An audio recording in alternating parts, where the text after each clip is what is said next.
Thank you for tuning into our podcast. We are coming to you from South Hadley, Massachusetts. I am your host, Carrie, and joining me is Holyoke's very own local historian and creator of the historical tours of Greater Holyoke, Robert Como. He offers both public and private tours, as well as presentations of the local canal systems, reservoirs, cemeteries, and churches, as well as various parks and streets in Holyoke, South Hadley, and Chicopee, Mass. So you actually lead these tours and give these presentations yourself, is that correct? Yes, and this Olmsted Brothers was the most popular topic last year by far. And today we are going to be talking about the City Beautiful Plan for Holyoke. So what is the City Beautiful Plan all about?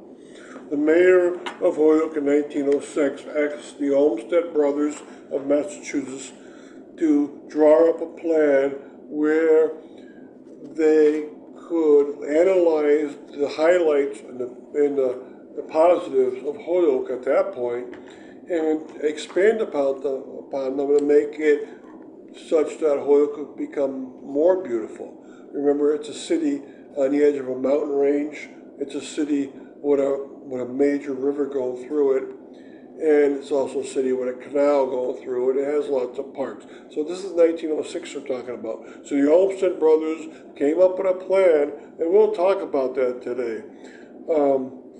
And they also came up with a preliminary report to start it all off, and they also brought them all together, and they came out and they met with the head of parks and with the mayor at some point. And they also came up with photographs. So they went around and they took photographs of a lot of key places around Holyoke. So we have a 1906 series of photographs that are very gorgeous. They show a lot of the beautiful points of Holyoke. They're all in black and white, of course, but it's still very nice. So there's a difference in this question. The first one is the City Beautiful Plan. Now, what they did with that, the Olmsted Brothers went around, and I'll talk about some of the highlights. They said that Northampton Street should be made into a boulevard where down the median of it, you could put a tree-lined median. And they should widen it. And they also suggested to make one of the 7 trolleys that went through Holyoke to the outskirts. You should have one of them at least go down the entire length of Northampton Street from north to south. They also said that the canal should have better interaction between the city. They also said that Westfield Road, if it ever got expanded from its stopping point in 1906 near the Ashley Reservoir, if it ever got expanded to Westfield, that it should be made into a boulevard also with a tree-lined median and tree-lined outer edges. That never happened. They also suggested to make a connection between the parks, that, for instance, Crozier Field and Elmwood Park should be extended up towards Ashley Reservoir. They also suggested making 4 of the parks into Olmsted Designs to hire their firm to make new parks. That did happen. So there was a lot of things they suggested, and of course you can't do it all. It takes a lot of money, but some of them were done, and Holyoke did get more beautiful from that point about 1907 to 1915 when they finished out the last of the 4 parks. So a lot of work was put into it. It's not always visible, but if someone tells you what they did, they usually say, oh, okay, I understand that. And tell us about the city plan. Okay, so the City Beautiful Plan was to make it more beautiful. The city plan was trying to integrate all those city streets together better, make them more beautiful, and also just to have connections and better access points.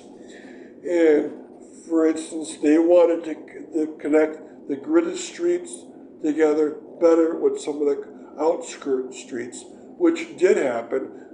They opened up South Street more to the gridded streets better. They opened up Hampton Street better to the gridded streets.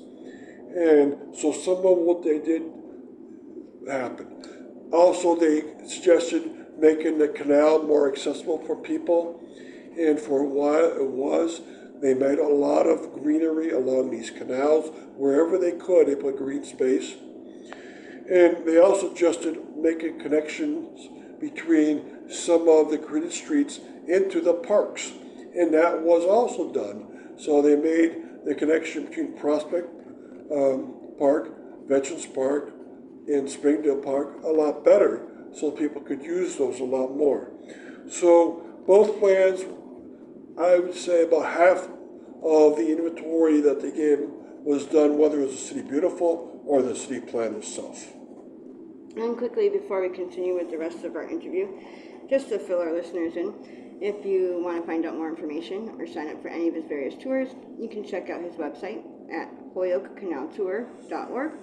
And there he has both videos of the various stops along each tour and also past and present photos of the historical sites throughout as well. And if you're interested in setting up a private tour, you can email him directly at bobcat4214, capital B, at yahoo.com. And they are perfect for fun and educational outdoor activities for the whole family, or for your group parties, especially those special occasions and get-togethers. And they're also good just for getting outdoors for the day. So, getting back to our interview, tell us about the preliminary report. Okay, before they ever wrote up the City Beautiful plan, which still exists and is found in the City Register, and before they wrote the City Plan, which is also found in the City Register, they wrote up the preliminary report. This is a report where they were going to tell Holyoke what they were going to do for Holyoke in these joint reports. And they also, this is where they came up with all the photographs that they took of Holyoke area. And so they went around Holyoke and they took a lot of the Elmwood section because they wanted to make an Elmwood Park into a complete Olmsted design park. And they took some along the river and many vantage points. And this report itself also is available within the City Register. So I think if you look at 1906, 1907, and 1908 cities registers for Holyoke, which are available at the Holyoke Library, then you'll find within those city registers each of these three reports. Now the photographs are available on the internet.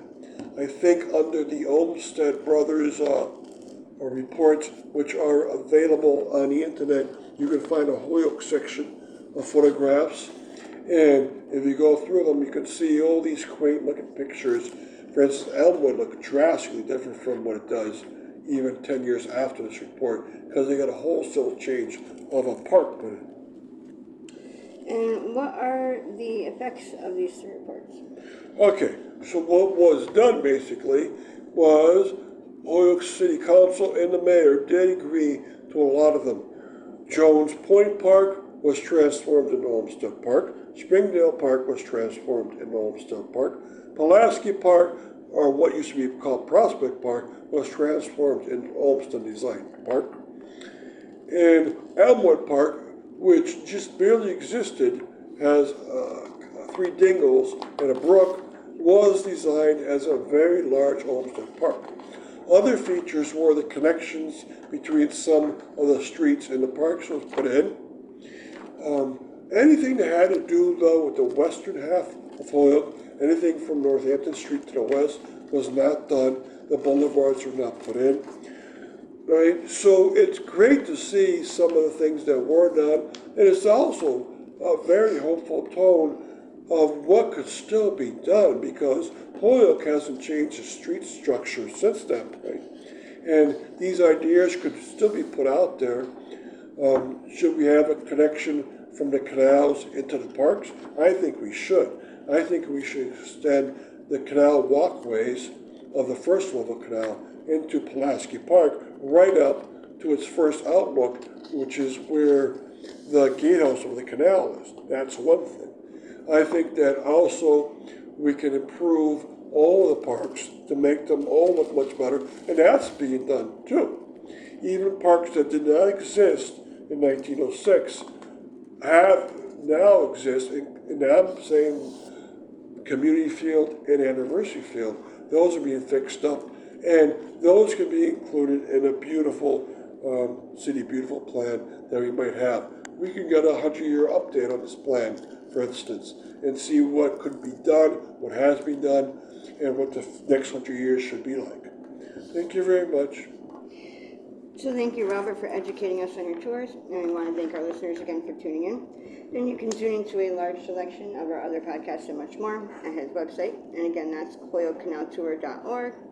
And you can email him directly for private tours or to inquire about anything else at bobcat4214, capital B, at yahoo.com.